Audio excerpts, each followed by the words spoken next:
Chapter 7 The Moroccan House of Marvels. On our way to Mr. M's house, I asked Mr. F what the citizens of Krakatoa did with all their spare time.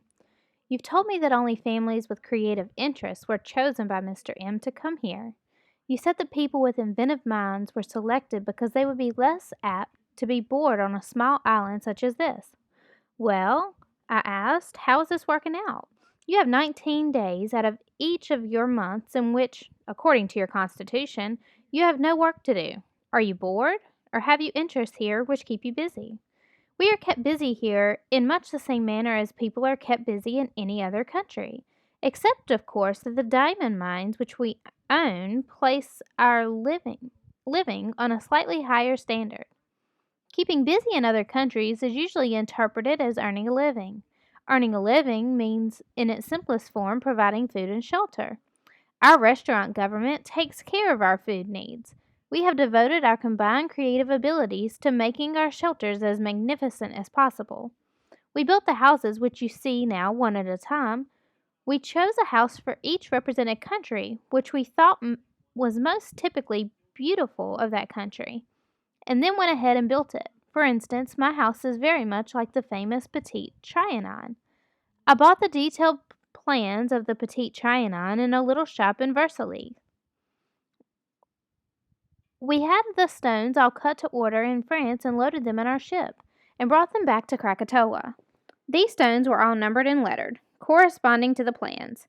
Building my house was as enjoyable to us as a huge set of toy blocks is to a young child. On subsequent trips, we bought suitable furniture. We all worked together until each house was completed. The builders supervised the actual construction. The painters either selected paintings, made copies of originals, or made paintings of their own for the houses. We handled, furnished, and decorated each house as a hobby. The fabulous hobby of the richest families in the world, which is what we happen to be. It has kept us working pretty hard. Is the food here always good? I asked. Or do some families, either out of laziness or lack of interest, prepare poor meals on their days? No one seems to have slipped up yet.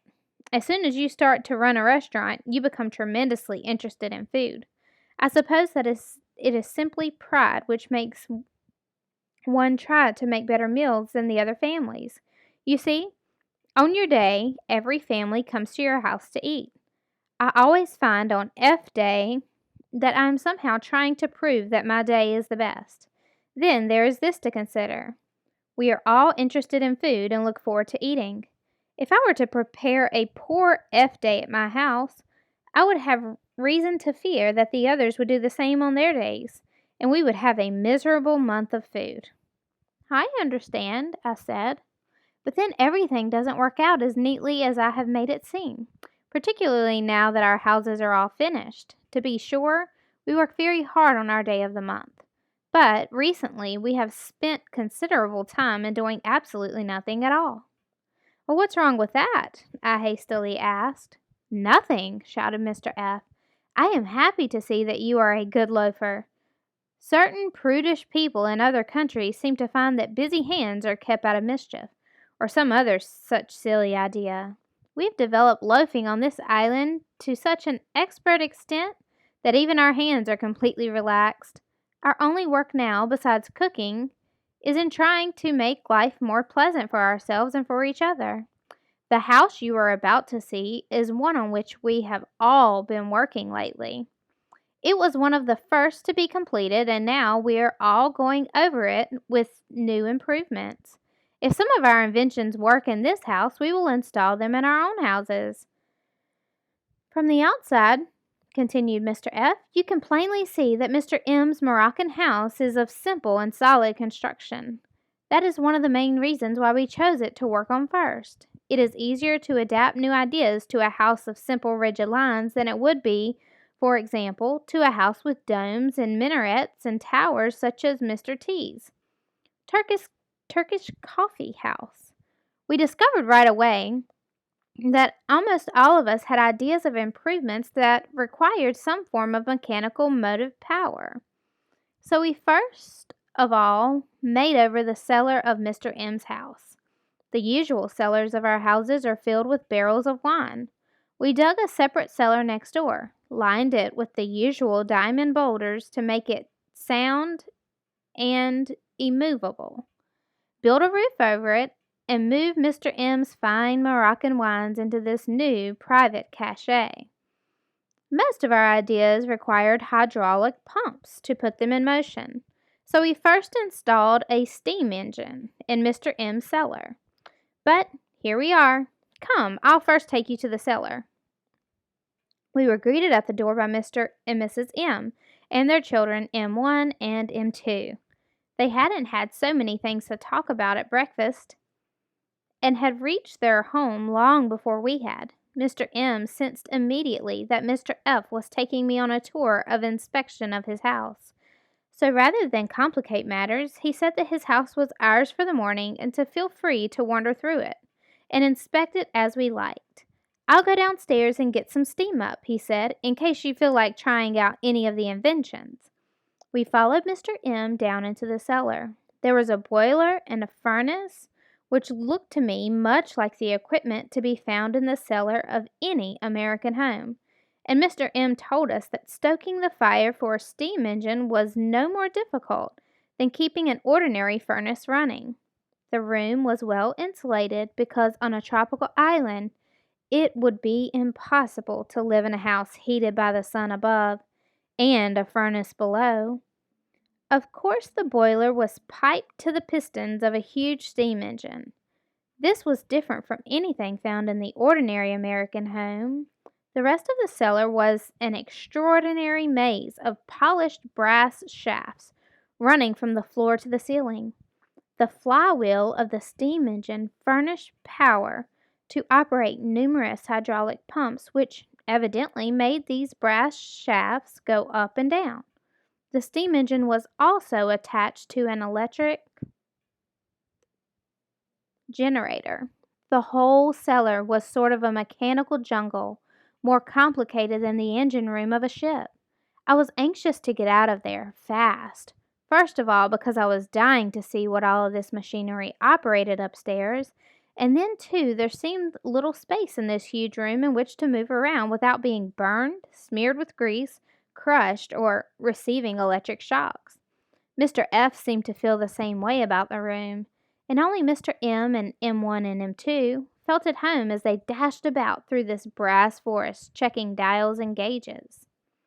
I noticed as we were about to leave that two long white sheets of cloth were coming from a slit in the ceiling down the cellar.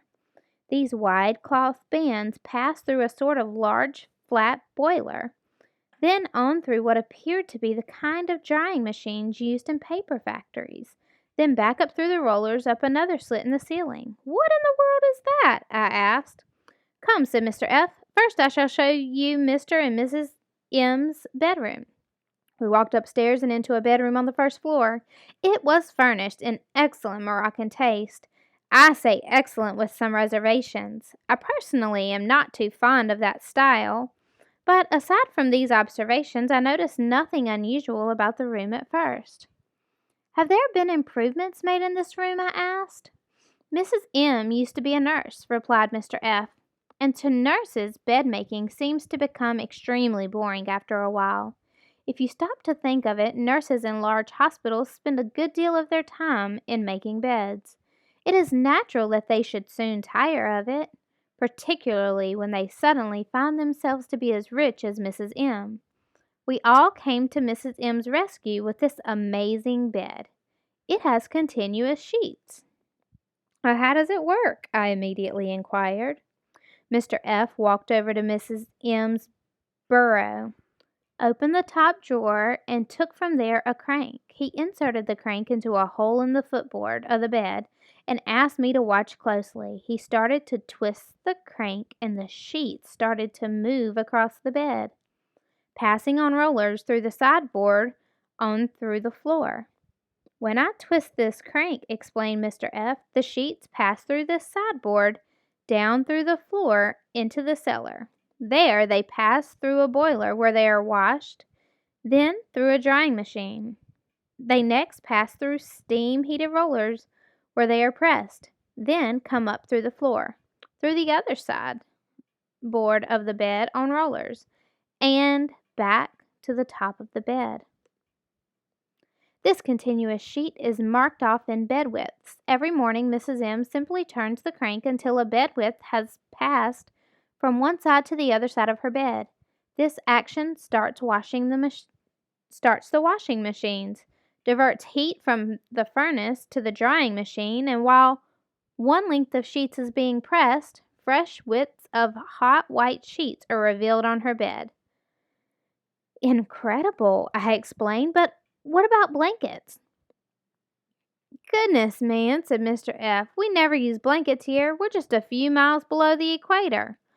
Oh, that's right, I said. Have you made inventions for every room in this house? We have. Each family originally chose a room to work on, although several families have worked on some rooms. We were all interested in the dining room. I'll show that to you next. You see, there are many problems attached to feeding 80 people, even if it's only once a month. There are 4 members to each family, and the children help a lot. But even so, you can well imagine that the problems of preparing an elaborate breakfast, clearing that off, and preparing a lunch, getting that out of the way, and getting dinner ready are big and tiresome. What do you think of this dining room? He asked. I looked at the room we had just entered.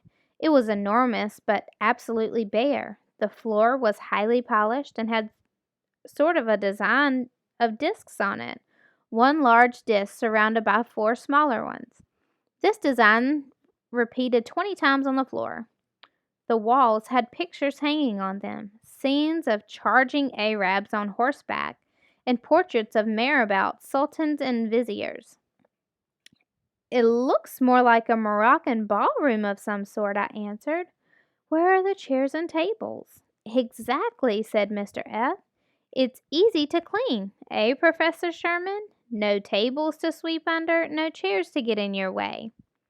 Perfect, I answered, but what do you eat on? At this, a wild look came over Mr. F.'s face. Watch this, he said. He walked out in the hall and pulled a great lever. He came back to my side and took me over to the far corner of the room. Look at the floor, he said. I looked. There were suddenly small whips and puffs of steam coming from the circular discs on the floor. Then these discs started to rise slowly like some nightmarish garden of mushrooms. As soon as each group of discs was up out of the floor, forming little groups of 4 flat stools around little round tables. Cleaning up is easy here, he said. After M1 and M2 have removed the dishes, silverware, and tablecloths, Mr. M lowers the chairs and tables by pressing the lever, and Mrs. M and he then wash the floor. Chairs, tables, and floors are all taken care of for the month in one motion. Bravo! What goes on in the other rooms of this Moroccan house of marvels? The living room isn't by any means perfected, he said, but I'll show it to you if you want to see it. Lead on. You see, explained Mr. F., lowering his voice considerably, Mr. P., Mr. Q., and Mr. R. were poor but extremely inventive scientists when they were picked by Mr. M. to come to Krakatoa. They are all three of them fascinated with the extraordinary power and many uses of the electric current. It was they who insisted that the electric generator be attached to the already heavily burdened steam engine in the cellar. I think all of their newfound wealth has gone a little to their heads. Mr. M. wasn't awfully anxious to turn over his living room to them. He feels that their ideas are perhaps a little too